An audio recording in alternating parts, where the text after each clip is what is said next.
I was laying down by my locker. I was gone. Ken Venturi knew what he wanted to do in life, play golf, and he did that at a high level. He started his career as a damn good golfer while he sold cars, and almost made history by winning the Masters as an amateur. And he gave me salt tablets and a lot of water from dehydration, and he has told the story, which I don't remember. He turned pro and developed a fierce rivalry with Arnold Palmer after a ruling went Arnold's way on the 12th hole at Augusta. Something Venturi always stated was the wrong call. Ken would be victorious 10 times in 4 years, but suffered crushing losses in the major championships. In 1960, the winning stopped. 1961 was the same, so were 62 and 63. Ken's golf game and his life were at rock bottom. There is no better example of this than when his wife Connie looked him in the eyes and said, "You're over the hill.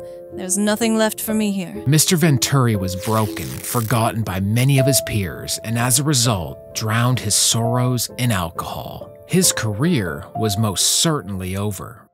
He said, "I recommend you don't go out. It could be fatal." I said to him, "Well, it's better than the way I've been living. Dead broke, I had nowhere to go." This is how words of wisdom from a bartender, motivation from Ben Hogan, and sheer determination gave Ken one more chance at a major. The 1964 U.S. Open at Congressional Country Club was where he would battle his nemesis Arnold Palmer, past major failures, and the sweltering hot sun. God is my witness. I still don't remember leaving the locker room or going to the first tee or hitting the tee shot in the afternoon. Another birdie for Ken Venturi. I don't remember the front 9 holes. I don't know any shots. I don't remember anything.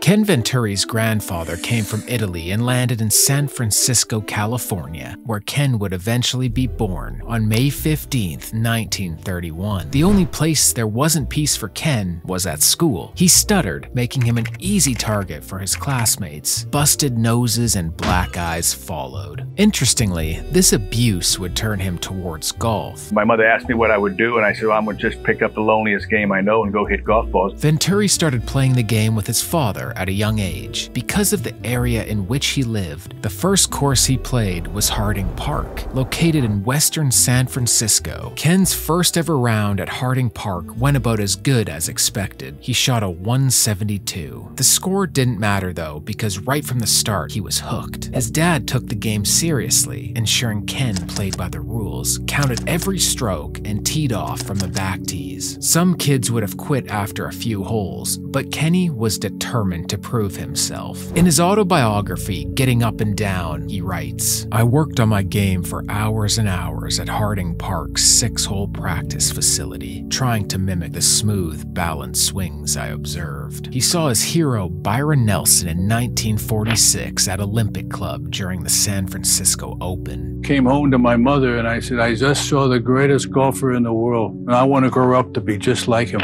When Ken wasn't at Harding Park, he would visit the incredible Cypress Point. Basically, he had no shortage of great courses nearby. He played baseball and was a good outfielder, but decided to pursue golf solely. I'm quitting baseball.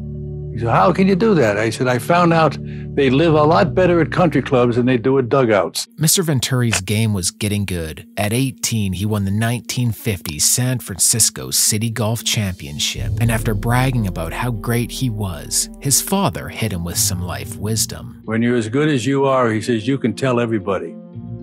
When you get really good, son, they'll tell you. Winning that tournament introduced him to Eddie Lowry, a successful businessman who owned one of the largest car dealerships in the country. There wasn't much money on the professional tour then, so most who played lots of golf had good paying careers, like lawyers, doctors, or dentists. Ken decided to pursue a career in dentistry at San Jose State, and in 1951, Venturi was victorious in the California Amateur. In '52, after a disappointing loss in the opening match at the U.S. Amateur, Eddie Lowry introduced Venturi to Byron Nelson. It was here that Byron began to teach and mentor Ken. Nelson was practically retired from the pro game, playing only a few tournaments a year. All my teaching and all my knowledge has come from Nelson. He changed my takeaway, changed my grip, he changed my action. Because of his early success, Venturi earned a spot on the U.S. Walker Cup team. It is similar to, but different from, the Ryder Cup.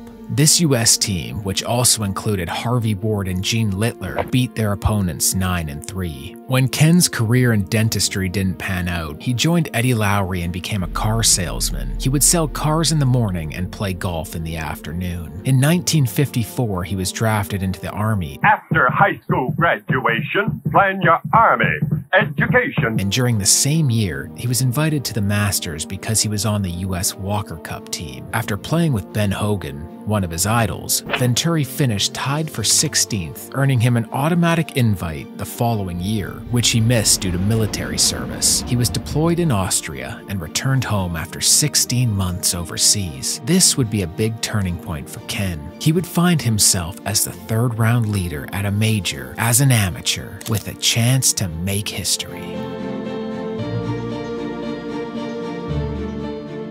Like everyone who serves in the military, Mr. Venturi returned home a changed man. However, his job did not. He returned to work at the dealership, making $30,000 in commissions annually. In comparison, the average income in America then was $3,400. In January 1956, the infamous match took place at Cypress Point, where he and Harvey Ward took on his mentor, Byron Nelson, and idol, Ben Hogan. The amateurs truly believed they could win the match and barely lost out to the pros by one stroke. After that, the biggest city championship final occurred, with over 10,000 fans watching. The City Amateur Championship was hosted at Harding Park in San Francisco. Ken Venturi, who won it in '53 and then missed 2, faced off against Harvey Ward, the reigning city and U.S. amateur champion. The atmosphere felt like a major. When it was all said and done, Ken defeated Harvey in match play.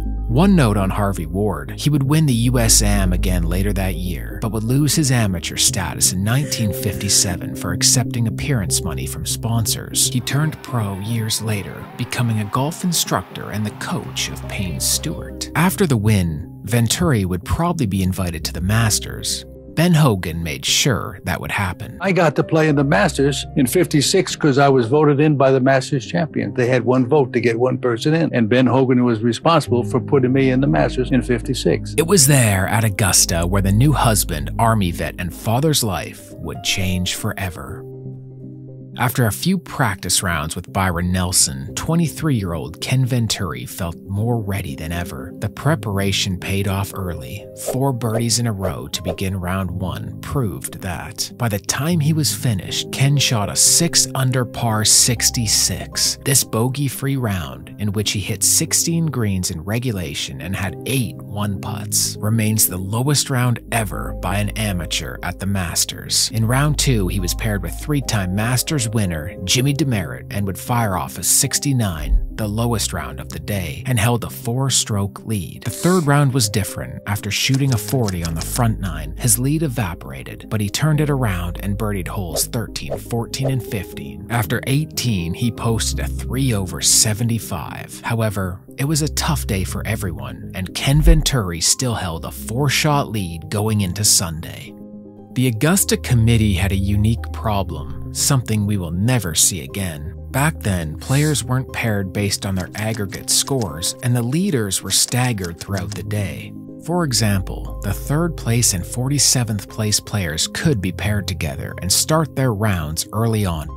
Moreover, after he retired from competition, 2-time Masters winner Byron Nelson was asked to play with the 54-hole leader. Because he was Venturi's instructor, Bobby Jones didn't think it would be appropriate. So, they let Ken pick his final round partner. To the surprise of many, he chose Sam Snead. Venturi explains why he did that. There was a method to my madness. I was tutored by the great Nelson and played practice rounds with the great Hogan. Now I would win the Masters walking with the great Sam Snead, the third member of the magical trio. Venturi slept well and was confident he would succeed. But as we know, Augusta is full of surprises. On his way to the first tee, a stranger promptly asked him, "How does it feel to be the first amateur to win the Masters? You know you'll make millions." Venturi writes, "I brushed the guy off, but the damage had been done.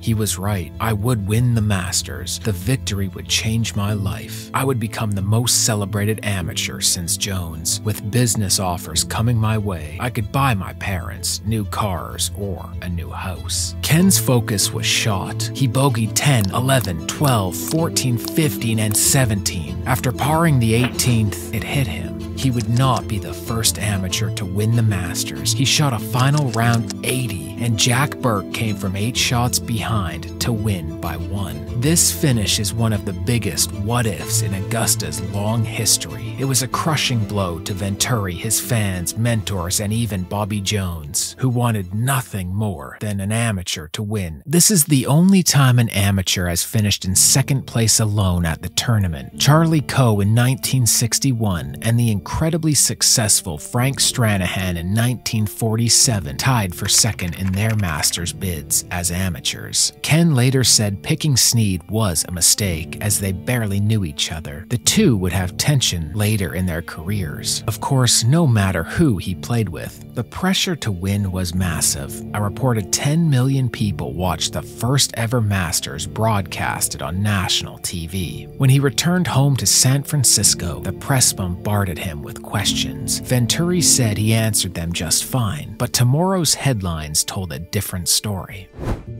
Ken claims the press twisted what he said, and this wouldn't be the first case of that happening. Due to this media coverage, many professionals and fans would turn against him. The next time he was at Augusta, he would get booed. He did return to the Masters many times, where one of the most fascinating stories occurred. A ruling would help lead one man to his first major championship, and nearly mentally destroy another.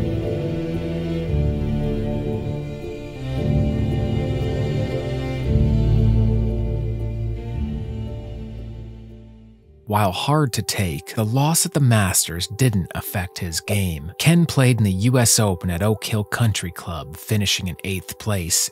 Venturi turned pro after a surprising first-round loss in the US Amateur, the biggest amateur event in America. Ken never did win the US or British Am. He went to work as a pro, placing 5th at the Bing Crosby at Pebble Beach and 2nd in Palm Springs. He tied for 13th at the Masters, where he was booed, and tied for 6th at the US Open. The week after, he won his first tournament on the tour, the St. Paul Open, followed by the Miller High Life for back-to-back victories. He finished the season with 10 top 10s and was voted Rookie of the Year. The tour finished by mid-October, giving players 3 months to rest and prepare their games for next season. Venturi fired on all cylinders when they returned, winning back-to-back weeks and then another one a month later at the Baton Rouge. Heading back to Augusta National, he was the hottest player on tour. He posted opening rounds of 68 and 72 to hold a 1-stroke lead. However, a poor showing on Saturday put him 3 shots behind the still majorless Arnold Palmer and the legendary Sam Snead. Rain fell heavily at night, which would affect Sunday. A ruling granting relief from an embedded ball was in effect. Snead double bogeyed the first and wouldn't recover. Arnold and Ken were paired together on the final day, and after 10 holes, Palmer's lead was now just 1 over Venturi. They came to the 12th hole, one of the most famous in golf, Golden Bell. It's a short par 3. It's often hard to gauge club selection due to the swirling wind and a skinny, narrow green. This hole has caused a lot of pain over the years. It's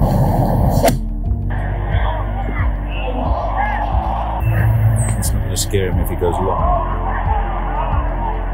Oh my goodness.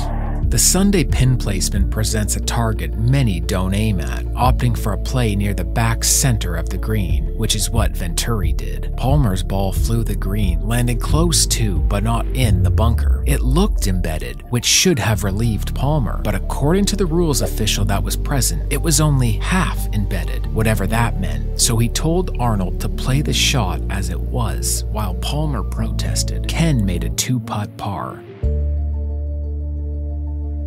Arnold finally played the shot, chunking it, stopping short of the green. After another chip and a missed putt, Palmer finished with a double bogey 5. Ken Venturi was now leading the tournament by 1. 2 years after his big collapse, Ken was on his way to a green jacket. Or was he? Palmer continued to protest the unfair ruling, saying he would hit a second ball. Venturi said he couldn't do that now as he already played the first ball. A player can decide to play 2 balls when uncertain about a ruling. Jay Roberts, a rules expert, explains. The very first thing that I have to do before I make my next stroke is I have to make the decision to play 2 balls. According to Ken, Arnold never announced he was playing 2 balls before he hit the first one. So in his mind, Arnold's second ball would not count, and he would most likely be disqualified if he played it. Here's how Arnold remembers it. This was taken from his book, aptly named Playing by the Rules. The ground was wet and sloppy. A local rule providing relief from an embedded ball was in effect. When I saw where my ball was embedded, behind the 12th green, I called the rules official over and explained my situation, expecting him to give me the relief I was entitled to. By all rights, I should have been able to lift, clean, and drop my ball without a penalty to a spot as close as possible to the original position and not nearer the hole. So imagine my surprise when the rules official said, "No, you don't do that at Augusta. You can't do that. You've got to play it as it lies." That sent my heart rate or blood pressure up a notch or 2. I knew I was right, but I wasn't in much of a position to argue. Finally, I said, "I'm going to play 2 balls and appeal to the tournament committee." Palmer dropped a second ball which kept rolling back, so he placed it, chipped it close, and tapped in for a par. So did Arnold get a 3 or a 5? The Augusta committee had to decide. They got their answer on number 14 when a rules official ran down the fairway shouting, "They gave Arnold a 3 at 12, a 3 at number 12. Venturi wrote. The gallery went crazy, so did I, for a different reason. This simply was not happening. I kept reassuring myself the rules official must have received the wrong information. "Get the hell off the fairway," I told him. "You don't belong on the fairway." I tried not to worry about it, figuring I would deal with the situation when we finished the round. But it was no use. My concentration was shattered. Ken 3-putted 14, 15, and 16. Arnold Palmer would win by 1 stroke over Doug Ford and Fred Hawkins. It was the first major of his career. Ken tied for 4th, 2 shots back. After signing his scorecard, Venturi stormed up to see Clifford Roberts. Clifford co-founded Augusta National Golf Club with Bobby Jones and was the chairman of the Masters until 1976. Ken wrote, "I started to lay out the whole sequence of events for Mr. Roberts, that Palmer, under the rules, was required to declare that he was going to play a second ball before hitting the first one. I was wasting my breath." Note that Ken signed off on Arnold's scorecard, saying he only did so to prevent further damage to his reputation. In his book, he claims that some people like Bobby Jones and even Clifford Roberts contacted him over the years, saying they believed Ken's side of the story. Of course, Venturi wrote that years after both were dead. What happened at Augusta that afternoon put Arnold Palmer as public enemy number 1 in Venturi's mind. Ken left Augusta angry, but won later in Chicago. It was a successful season with 4 wins, but a major championship still eluded him.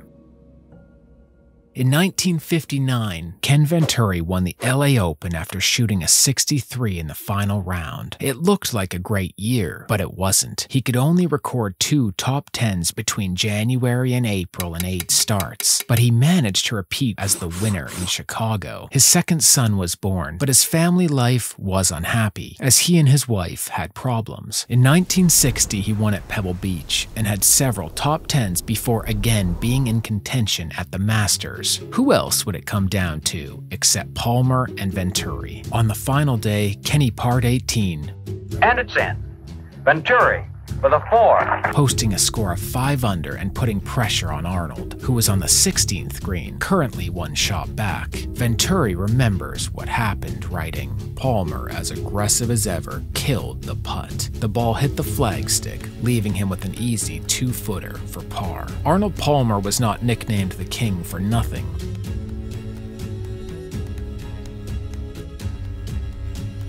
"35 feet away, up it goes.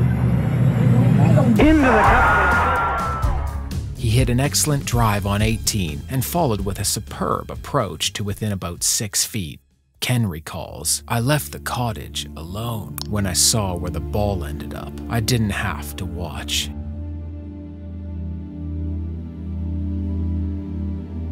It's rolling and into the hole.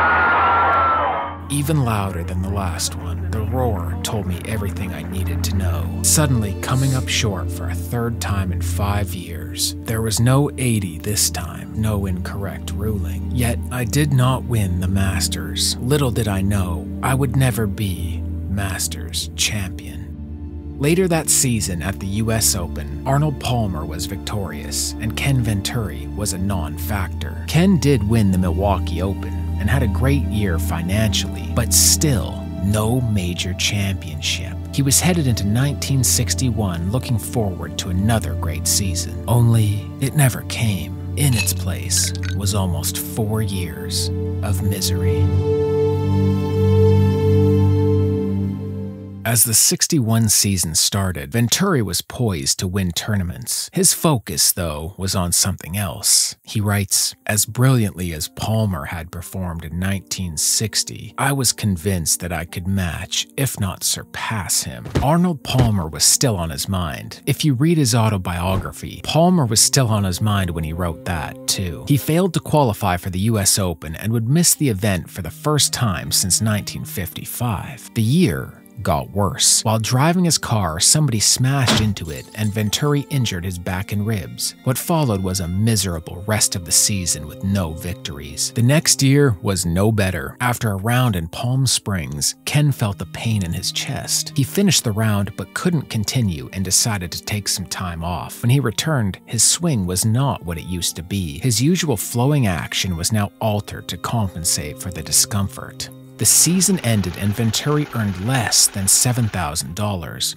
With Jack Nicklaus's emergence and Arnold Palmer's dominance, Ken Venturi was no longer considered one of the best on the tour. His wife, Connie, told him as much. 1963 would become Mr. Venturi's rock bottom. Ken wrote, "I was no longer a prize catch for the tournament directors, who stopped inviting me. I suppose I could have become one of the tour's rabbits by earning a spot through Monday qualifying, but my pride got in the way. I had won 10 tournaments, let them come to me." They didn't. After failing to qualify for the US Open and earning $4,000 less than he spent that year, Ken Venturi found himself at a bar in San Francisco, hoping to find comfort in his usual glass of Jack Daniels. But this would be no ordinary situation. Instead of receiving a drink, the bartender, an ex-athlete at university, looked at Venturi and said, "Ken, what the hell are you doing? What's the matter with you? You have all the talent in the world,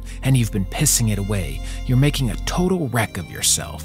I want you to play well. Everyone wants you to play well." Something in those words snapped Ken out of his daze. People believed in him, and Venturi's motivation to perform was rekindled. The following day at 8:30 a.m., he started working on his game. Days passed, hitting wedges and then working the irons. He knew that to get his game back, he would have to work harder than ever. He thought of Ben Hogan, who returned and pulled off that incredible comeback. Ben would become a huge source of motivation. At one point, Venturi was dubbed the new Hogan. He knew that wasn't accurate anymore, but maybe he could become the old Venturi. As 1964 rolled around, Ken had not won a golf tournament in 40 months and was still majorless.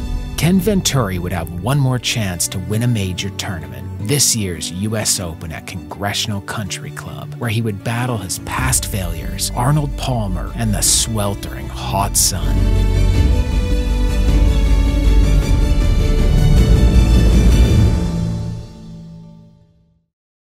Ken Venturi wanted to play in the US Open, he would have to go through 2 qualifying stages. After firing rounds of 67 and 70, he was through stage 1. The final qualifier was played at Franklin Hills in Detroit. He posted a soul-crushing opening round of 77. Other players who recorded a first round that poorly didn't even bother showing up for the afternoon round, but Ken stayed and posted a smooth 70 to qualify by 2 strokes. For the first time since 1960, Ken Venturi would be in the field at the United States Open. At the time, the 7,053-yard Congressional was set up to be the longest course in the US Open. If you remember, this was also the course that Rory McIlroy lit up in 2011. Venturi's first battle of the tournament was a mental one. During his 9-hole practice round on Tuesday, he learned that all contenders and favorites to win that year were invited to the White House for a lawn party. Ken was not one of them. Instead of getting down on himself and how far he had fallen, he used it as motivation. I only played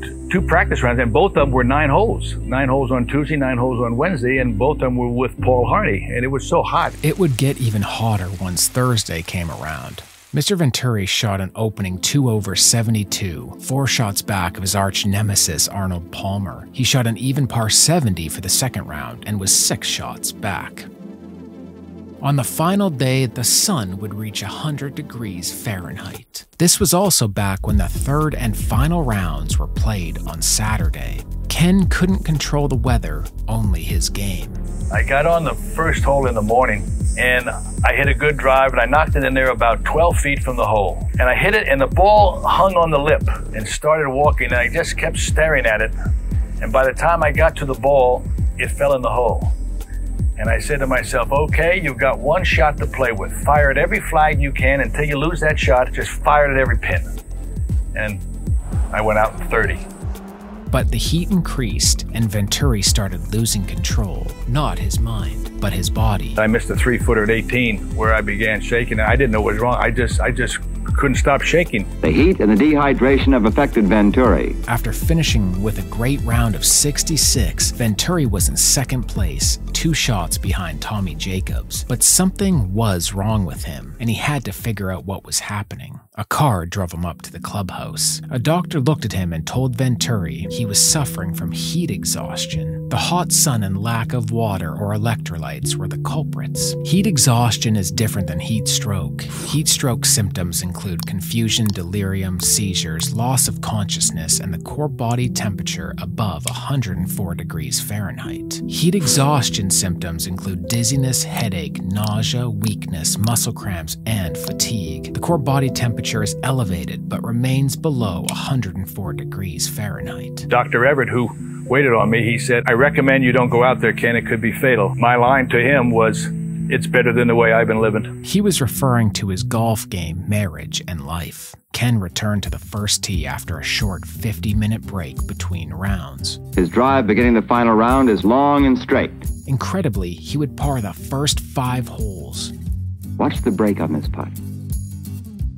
And Venturi makes the birdie 4. He goes into the lead. Venturi also said, being out of sorts was a blessing. My mind was too vacant to wander to all the wrong places.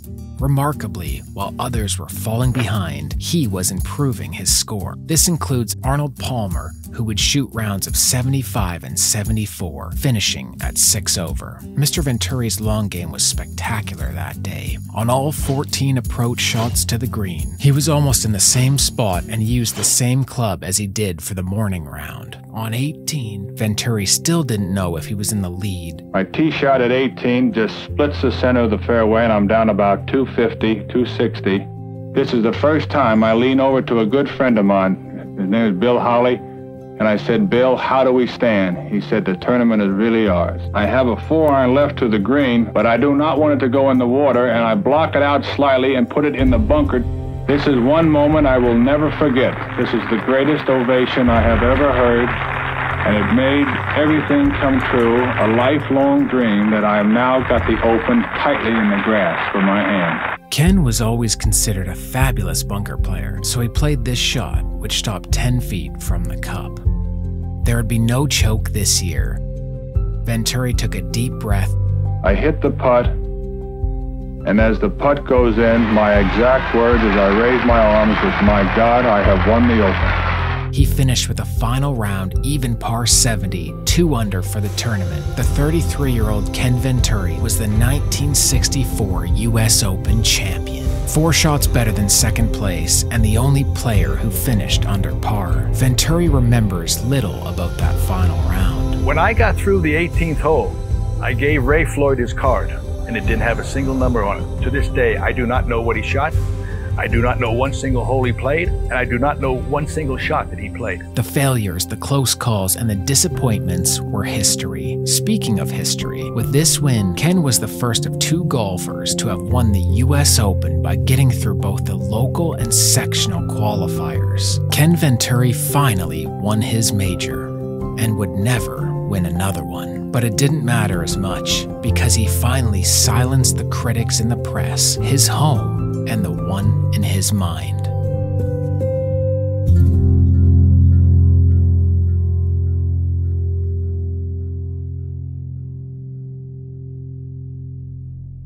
Winning the US Open didn't change everything for Ken. For example, his marriage was, according to him, still a nightmare.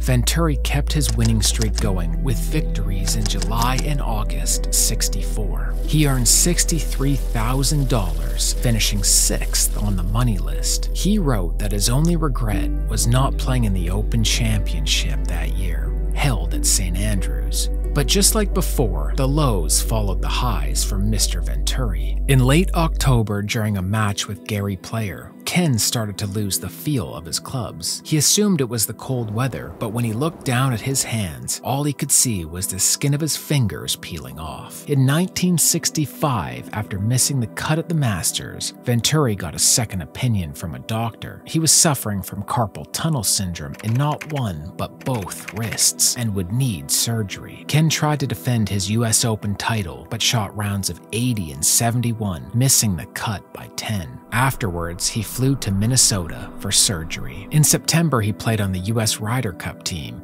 which dominated Great Britain. The following season, he was victorious at Harding Park, his old stomping ground, for his 14th career victory. But his hands wouldn't recover. He now had to accept that this would be the end of his career. He recalls the conversation he had with his father. He said, "Son, it makes no difference if you ever play golf again." I said, "How could you say that, Dad?" He says, "'Cause son, you were the best I ever saw." By 1967, Ken's career was over, and he could no longer compete with the best in the world. The massive success of his US Open win quickly faded away, and he would never win another golf tournament on the PGA Tour.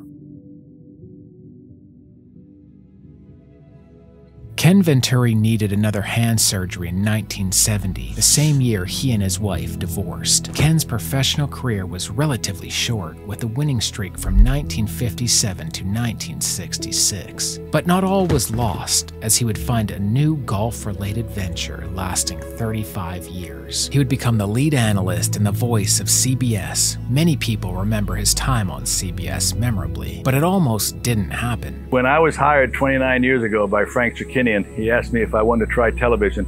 My first answer was no. I was scared to death. He stayed with CBS all the way to the 2002 Kemper Open, a feat truly remarkable considering he used to suffer from a bad stutter. Ken was also part of the movie Tin Cup. I had to throw that in there. Venturi died 2 days after his 82nd birthday on May 17, 2013, and was survived by his third wife and 2 sons. His broadcasting career is continually praised, and for good reason. His playing career, however, would go down as one of the bigger what-if stories. He held the 54-hole lead at Augusta as an amateur, but faltered on Sunday. Had he won that, his name would be forever etched in the record books. Bobby Jones told me if I had won as an amateur, I would have been the chairman of the Augusta National. And Billy Ford said, you would have come with me to Detroit and you would have been a vice president, so you maintained your amateur standing.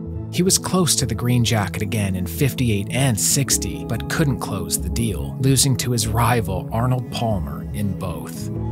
Ken had the game to win much more than he did, but it didn't always come together. Many great golfers have been in the same category, close but not quite, and of course injuries stifled the second half of his career. Still, he had a good amateur career and won 14 events in 8.5 years as a pro. But much of that would have been forgotten if it hadn't been for that fateful Saturday under that hot sun at the US Open, where he finally won a major championship. Because of that feat, Venturi left his legacy as a player and followed that up with a career in broadcasting, which would help grow the game to new heights.